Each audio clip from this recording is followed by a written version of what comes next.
Hello दोस्तों, आज का जो हमारा टॉपिक है उसका नाम है इनसेम्बल्स। इनसेम्बल मतलब होता है किसी भी चीज़ का कलेक्शन, समुदाय या फिर मंडली। और ये जो इनसेम्बल होता है वो होता है कलेक्शन ऑफ सिस्टम्स का कलेक्शन, उसे कहेंगे इनसेम्बल। अब उसके बाद सिस्टम होता क्या है? सिस्टम होता है, सिस्टम भी एक प्रकार का कलेक्शन है। सिस्टम क्या है? एक कलेक्शन है लार्ज नंबर ऑफ पार्टिकल्स। इससे पहले आप सिस्टम के बारे में पढ़ें, सिस्टम पढ़ें कि system is the collection of large number of particles और एटम्स और मॉलिक्यूल्स और आयंस, ये सब मिला के फॉर्म करते हैं एक सिस्टम। और सिस्टम के बारे में भी पढ़ें कि टाइप ऑफ सिस्टम क्या होता है, open system, close system and isolated system. System को अगर आपको याद दिलाएं, प्रकार से बना लिए चाय से भरा कोई कप।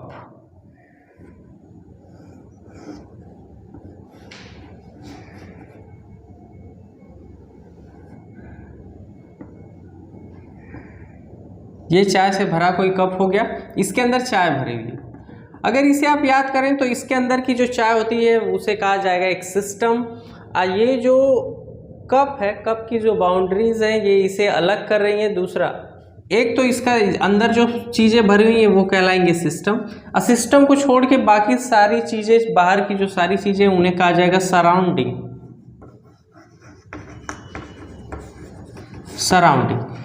इस सराउंडिंग और सिस्टम को जो सेपरेट कर रहा है, जो अलग कर रहा है, उसे कहा जाता है बाउंड्री। तो कप की जो ये वॉल्स हैं वो हो गई बाउंड्री।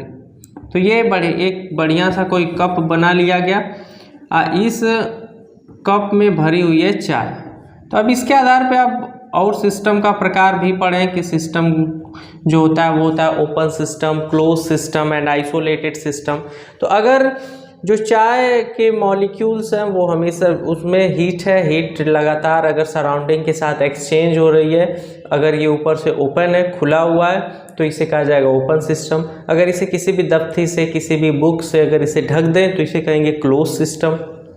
इस चाय को अगर थर्मस में रख दिया जाए कि किसी भी पार्टिकल का एक्सचेंज ना हो सराउंडिंग से, तो इसे कहा जाएगा आइसोलेटेड सिस्टम। तो ये सिस्टम्स आप पढ़ के आए हैं। सिस्टम क्या हो गया? System is defined as collection of number of particles. तो सिस्टम जो है वो कलेक्शन होता है नंबर ऑफ पार्टिकल्स का। दूसरी बात करते हैं इनसेम्बल्स के बारे में। इनसेम्बल्स क्या होता है? तो ये जो सिस्टम बन गया, इन्हीं सिस्टम्स का कलेक्शन जो है वही कहलाता है इनसेम्बल्स। बस उसमें कुछ बातें हैं, जैसे ये जो सिस्टम होनी चाहिए, जो लार्ज नंबर ऑफ पार्टिकल है वो होने चाहिए मैक्रोस्कोपिकली आइडेंटिकल। मैक्रोस्कोपिकली आइडेंटिकल का मतलब है कि माइक्रोस्कोपिकली कंडीशंस को ये सेटिस्फाई करनी चाहिए, मतलब सेम मैक्रोस्कोपिक कंडीशंस होनी चाहिए। मैक्रोस्कोपिकली आइडेंटिकल का मतलब है कि सेम मैक्रोस्कोपिक कंडीशन, अगर इसे कहें तो same macroscopic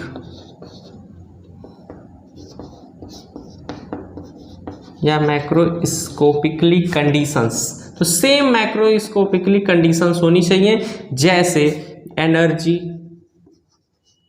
volume, number of particles,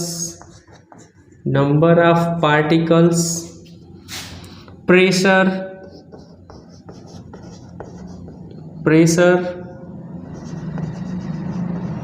chemical potential. तो जो माइक्रोस्कोपिक कंडीशंस हो गए वो होनी चाहिए सेम, जैसे कि energy, volume, number of particles, pressure, chemical potential etcetera. जो चीज़ें हैं वो क्या होनी चाहिए? सेम मैक्रोस्कोपिक कंडीशंस होनी चाहिए। कंडीशन हमारे पास ये है, ये सब कंडीशंस। तो अब क्या हुआ? इनसेम्बल क्या है? Ensemble is a collection of large number of system. तो सिस्टम्स के कलेक्शन को इनसेम्बल कहेंगे। बस इसमें दो बातें याद रखनी है कि मैक्रोस्कोपिकली आइडेंटिकल होनी चाहिए, जो सिस्टम है वो मैक्रोस्कोपिकली आइडेंटिकल होनी चाहिए। और दूसरा कहा गया essentially independent system. Independent system मतलब है म्यूचुअली नॉन इंटरेक्टिंग, एक और दूसरे से आपस में इंटरेक्ट न करें। तो इसकी डेफिनेशन क्या लिख सकते हैं? डेफिनेशन लिख सकते हैं, an ensemble is defined as collection of large number of system ये, तो लार्ज नंबर ऑफ सिस्टम कैसा होना चाहिए, large number of macroscopically identical but essentially independent system. तो इंडिपेंडेंट सिस्टम है कि म्यूचुअली नॉन इंटरेक्टिंग होना चाहिए, एक दूसरे से नॉन इंटरेक्टिंग सिस्टम अगर रहेगा तो उसे कहेंगे इसेंशियली आइडेंटिकल सिस्टम। तो अब क्या हो गया कि इंसेम्बल्स होंगे क्या, इंसेम्बल फिर से आपको लिखना होगा, तो यही लिखना होगा कि an ensemble is collection of large number of systems कह सकते हैं, और उसके बाद वो सिस्टम होने कैसे चाहिए, macroscopically identical but essentially independent. तो मैक्रोस्कोपिकली आइडेंटिकल का मतलब है कि उसके जो मैक्रोस्कोपिक कंडीशंस हैं वो सेम होनी चाहिए। ये कंडीशंस क्या क्या हैं, जैसे उसकी एनर्जी सेम हो, volume, number of particles, pressure, chemical potential etcetera, इन सब के आधार पे अलग अलग इंसेम्बल बनाए जाएंगे। तो अलग से अगर लिखें इसे, तो लिखें क्या, मिटाएं ही ना तब भी काम चल जाएगा, न मिटाना भी एक प्रकार का लिखना ही है। इस प्रकार से इसे बना लिया गया, इसे लिख ही लिया गया यहाँ कि मैक्रोस्कोपिकली आइडेंटिकल और दूसरा रहेगा इसेंशियली इंडिपेंडेंट सिस्टम। अब उसके बाद बनाते हैं इंसेम्बल्स। तो हमें समझना है कि इंसेम्बल्स समझ गए कि होते क्या हैं। अब हमें ये बात करना है कि इंसेम्बल्स के टाइप क्या हैं। वैसे तो बहुत प्रकार के इंसेम्बल्स बनाए जा सकते हैं इन मैक्रोस्कोपिकली सेम कंडीशंस के आधार पे, लेकिन हमें जो पढ़ना है मेनली जो वाइडली यूज होते हैं वो यूज होते हैं 3 टाइप के इंसेम्बल्स। तो 3 टाइप के इंसेम्बल्स की अगर बात करें तो जो फर्स्ट टाइप है उसे कहा जाता है माइक्रो कैनोनिकल इंसेम्बल। जो फर्स्ट टाइप का इंसेम्बल है उसे कहा जाता है माइक्रो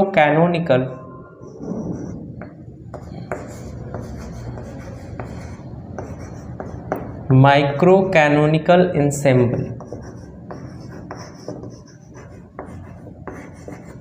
जो सेकेंड टाइप का इंसेम्बल है उसे कहा जाएगा कैनोनिकल इंसेम्बल।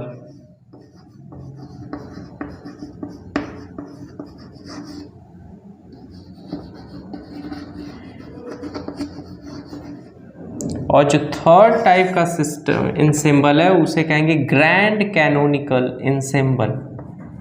ग्रैंड कैनोनिकल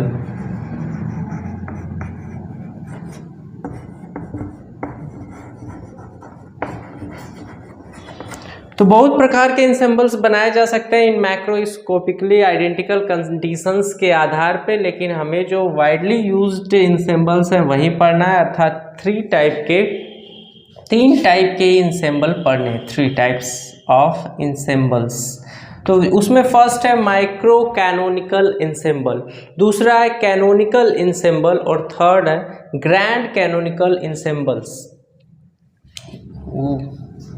अब उसके बाद बात करते हैं माइक्रो कैनोनिकल इंसेम्बल्स। तो माइक्रो कैनोनिकल अगर इंसेम्बल्स की बात करें तो मान लिया गया कोई ये एक इंसेम्बल बन गया, इस इंसेम्बल में हो गए बहुत सारे सिस्टम इस प्रकार से।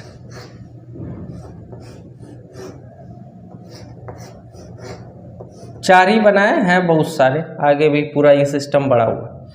अब उसके बाद माइक्रो कैनोनिकल इंसेम्बल्स की बात करें तो इसमें जो रहेगा वो रहेगा energy, volume and number of particle. अगर सब सिस्टम के एनर्जी, वॉल्यूम और नंबर ऑफ पार्टिकल सेम हो, इसके लिए भी EVN, इसके लिए भी EVN, इसके लिए भी EVN सेम है। तो सेम रहेगा EVN मतलब energy, volume and number of particle. तो सब जो है मैक्रोस्कोपिकली आइडेंटिकल सिस्टम्स तो बन गए, इनके लिए जो मैक्रोस्कोपिक कंडीशंस हैं वो सेम है। इसमें भी energy, volume and number of particle, इसमें भी energy, volume and number of particle, इसमें भी energy, volume and number of particle, इसमें भी energy, volume and number of particle. तो अब अगर इसे देखा जाए तो large number of essentially independent system, तो सब independent system large number of बन गए, 1 2 3 4 आगे भी बहुत सारे इसेंशियली इंडिपेंडेंट सिस्टम बन गए। अब उसके बाद हैविंग सेम EVN मतलब energy, volume and number of particle. तो सबके लिए एनर्जी, वॉल्यूम और नंबर ऑफ पार्टिकल सेम है, तो मतलब क्या हुआ, ये मैक्रोस्कोपिकली आइडेंटिकल है। तो ये कैसे हो गए, मैक्रोस्कोपिकली आइडेंटिकल। तो दोनों कंडीशन यहाँ सेटिस्फाई हुई। तो इसमें रहेगा EVN मतलब energy, volume and number of particle. अब एनर्जी, वॉल्यूम और नंबर ऑफ पार्टिकल्स एक दूसरे से एक्सचेंज न हो, इसके लिए ये रहेगा रिजिड वॉल। तो फर्स्ट वाले माइक्रो कैनोनिकल इंसेम्बल में energy, volume and number of particle same रहेगा।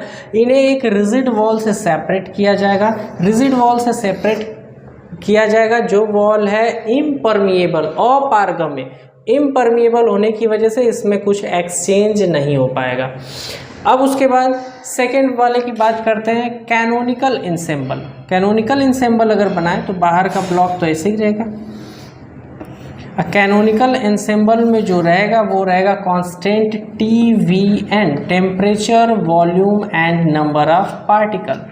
TVN temperature, volume and number of particle के लिए इस प्रकार से अगर बना लिया जाए तो ये जो वॉल है वो रिजिड तो है, इम्परमिएबल भी है, लेकिन इसमें से जो है वो सभी रहेंगे सिस्टम्स थर्मल कांटेक्ट में। और थर्मल कांटेक्ट में होने की वजह से इसमें होगा टेम्परेचर का एक्सचेंज। टेम्परेचर का एक्सचेंज जब होगा तब ये सब सेम टेम्परेचर पे लगातार बने रहेंगे। TVN सबका टेम्परेचर समान है, वॉल्यूम समान है और नंबर ऑफ पार्टिकल्स समान है। ये हो गया कैनोनिकल इंसेम्बल। फिर बात करते हैं ग्रैंड कैनोनिकल इंसेम्बल की। ग्रैंड कैनोनिकल इंसेम्बल भी इसी प्रकार रहेंगे, लेकिन इसमें जो रहेगा सेम वो रहेगा temperature, volume and chemical potential. Chemical potential, temperature और वॉल्यूम की वैल्यू इसमें रहेगी सेम, अर्थात इसमें जो वॉल हैं, सेपरेटिंग वॉल्स हैं, वो कंडक्टिंग तो है, साथ साथ कैसी वॉल्स हैं, ये है परमिएबल। परमिएबल मतलब पारगम्य। एक वॉल के इस तरफ से कोई भी चीज़ दूसरी साइड मूव कर सकती है, नंबर ऑफ पार्टिकल इधर से उधर हो सकते हैं, अर्थात इसमें केमिकल पोटेंशियल की वैल्यू रहेगी सेम। तो ये रहेगा TV म्यू। केमिकल पोटेंशियल को रिप्रेजेंट करेंगे म्यू से, ये हो जाएगा TV mu and TV mu. तो चार सिस्टम बना लिए गए। ये हो गए इसेंशियली इंडिपेंडेंट सिस्टम्स हो गए, और ये हो गई इसके लिए मैक्रोस्कोपिक कंडीशंस। इसमें temperature, volume and chemical potential की वैल्यू सबके लिए सेम है। इसमें हो गया temperature, volume and number of particle की वैल्यू सबके लिए सेम है, सब सिस्टम के लिए। इसमें energy, volume and number of particle की वैल्यू सेम, किसमें, माइक्रो कैनोनिकल इंसेम्बल्स। फिर तो माइक्रो कैनोनिकल इंसेम्बल्स में energy, volume and number of particle same रहेंगे। कैनोनिकल इंसेम्बल्स में temperature, volume and number of particle same रहेंगे। और ग्रैंड कैनोनिकल इंसेम्बल्स में temperature, volume and chemical potential same होगा। अब उसके बाद में, इसके बाद एग्जाम में आपको क्या लिखना है, किस प्रकार लिखना है, वो लिखने के लिए हम लोग इसे पढ़ेंगे अलग अलग हेडिंग्स में कि ये कैसे डायग्राम बनेगा, किस प्रकार की वॉल रहेंगी, रिजिड वॉल रहेंगी, कंडक्टिंग वॉल रहेंगी, परमिएबल रहेंगी कि इम्परमिएबल वॉल रहेंगी। तो देखते हैं सबके बारे में बारी बारी से। तो ये लिख भी लिया गया first heading, micro canonical ensembles. तो माइक्रो कैनोनिकल इंसेम्बल्स क्या होंगे, it is collection of large number of essentially independent systems having same energy, तो having same energy, same volume and same number of particles. तो systems बना लिए गए जिसमें सबकी एनर्जी सेम है, same energy, same volume and same number of particles. उसके बाद systems are separated by rigid, तो रिजिड वॉल बनाना। इम्परमिएबल, इम्परमिएबल मतलब होता है अभेद्य, जिसे भेदा न जा सके, और यहाँ कहा जाएगा अपारगम्य, जिसके आर पार न जाया जा सके, अपारगम्य। तो जो वॉल्स हो गई वो हो गई rigid, impermeable and insulated walls. Insulated या फिर कहें नॉन कंडक्टिंग वॉल्स।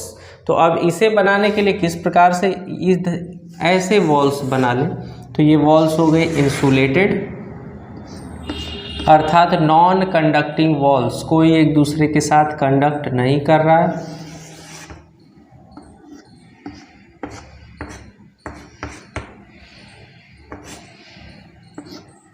तो अगर इस प्रकार की वॉल रहेंगी तो इसमें न तो एनर्जी का एक्सचेंज होगा, न तो वॉल्यूम का एक्सचेंज होगा और न ही नंबर ऑफ पार्टिकल का एक्सचेंज होगा। और इस उद्देश्य की पूर्ति के लिए जो वॉल्स बनाई गई हैं वो बनाई गई हैं रिजिड, एकदम कठोर। दूसरा नॉन इम्परमिएबल, तो इम्परमिएबल रहेंगी तो अपारगम्य, मतलब एक सिस्टम से दूसरे सिस्टम में किसी भी चीज़ का एक्सचेंज, लेन देन, अदला बदली नहीं हो सकता। एंड नॉन कंडक्टिंग या इंसुलेटेड वॉल्स, तो नॉन कंडक्टिंग है, कुछ भी इधर से इधर कंडक्ट नहीं होगा। ये हो गया माइक्रो कैनोनिकल इंसेम्बल्स। फिर जब बात दूसरे हेडिंग की करेंगे तो वो है कैनोनिकल इंसेम्बल्स। कैनोनिकल इंसेम्बल्स में जो identical system, essentially identical system having same temperature, volume and number of particles होते हैं।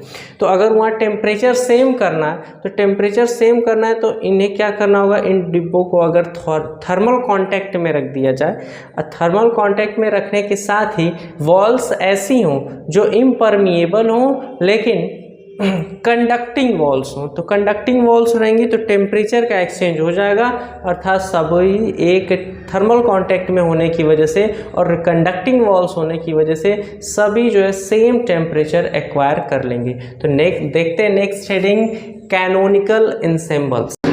सेकेंड हेडिंग हो गया कैनोनिकल इंसेम्बल्स। कैनोनिकल इंसेम्बल में क्या हो गया, temperature, volume and number of particle same रहेंगे। लिख लिया गया कि इसे कि it is collection of large number of essentially independent systems having same temperature, same volume and same number of particles. अब तो same temperature, volume and N सबके लिए सेम हो गया, TVN number of particles.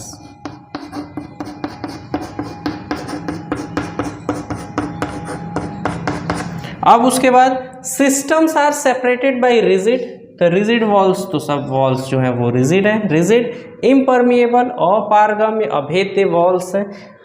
Impermeable and conducting walls, तो walls जो है वो कंडक्टिंग रहेंगी ताकि टेम्परेचर का एक्सचेंज कर सके और सबका टेम्परेचर एक समान बना रहे। तो systems are in thermal contact, conducting walls exchange heat and system remains at constant temperature. अब आती है third heading, grand canonical ensembles. तो ग्रैंड कैनोनिकल इंसेम्बल्स में टेम्परेचर भी सेम रहेगा, वॉल्यूम भी सेम रहेगा और केमिकल पोटेंशियल भी सेम रहेगा। और केमिकल पोटेंशियल को सेम करने के लिए ये जो वॉल्स हैं, वॉल्स को किया जाएगा परमिएबल, पारगम्य, जिसमें से नंबर ऑफ पार्टिकल्स का एक्सचेंज हो सके। ये परमिएबल वॉल्स हैं तो वॉल्स परमिएबल रहेंगी और जो वॉल्स हैं वो कंडक्टिंग भी रहेंगी। तो कंडक्टिंग वॉल्स होने की वजह से टेम्परेचर का एक्सचेंज होगा और परमिएबल वॉल्स होने की वजह से नंबर ऑफ पार्टिकल्स का एक्सचेंज होगा। इस प्रकार से सेम टेम्परेचर पे पहुंच जाएंगे और हमें मिल जाएगा सेम केमिकल पोटेंशियल। तो सबके लिए temperature, volume and chemical potential की वैल्यू हो जाएगी सेम। तो देखते हैं third heading, grand canonical ensembles. Third heading, grand canonical ensembles. It is collection of large number of essentially independent systems having same temperature, same volume and same chemical potential mu। तो chemical potential mu same हो गया, सबके लिए same temperature, volume and chemical potential. तो temperature T, volume V and chemical potential mu. तो TV mu सबके लिए, TV mu सबके लिए हो गया सेम। अब systems are separated by rigid, permeable and conducting walls. तो जो ये वॉल्स हैं वो हो गई रिजिड, परमिएबल मतलब पारगम्य, जिसमें एक्सचेंज हो सकता है पार्टिकल्स का। तो परमिएबल एंड कंडक्टिंग वॉल्स, तो कंडक्टिंग वॉल्स हैं तो टेम्परेचर का भी एक्सचेंज होगा। तो कंडक्टिंग वॉल्स, तो walls are permeable and conducting, so exchange of heat energy and particles take place. तो हीट का भी एक्सचेंज होगा और पार्टिकल्स का भी एक्सचेंज होगा, सब इक्विलिब्रियम में पहुंच जाएंगे। And system arrive at common temperature T and chemical potential mu. तो इस प्रकार से हो गया ग्रैंड कैनोनिकल इंसेम्बल्स। तो तीन प्रकार के इंसेम्बल्स हो गए, माइक्रो कैनोनिकल इंसेम्बल्स, दूसरा कैनोनिकल इंसेम्बल्स और थर्ड हो गया ग्रैंड कैनोनिकल इंसेम्बल्स। तो फर्स्ट हेडिंग में जो कैनोनिकल सिस्टम है जिसे कहा गया माइक्रो कैनोनिकल सिस्टम, उसके लिए रहेगा EVN energy volume and number of particle. दूसरा रहेगा कैनोनिकल इंसेम्बल्स, इसमें रहेंगे TVN temperature volume and number of particle same रहेंगे। और थर्ड है ग्रैंड कैनोनिकल, इसमें temperature volume and chemical potential same रहेंगे। तो ऐसे ही मिलते हैं दोस्तों अगले वीडियो में। Thanks for watching.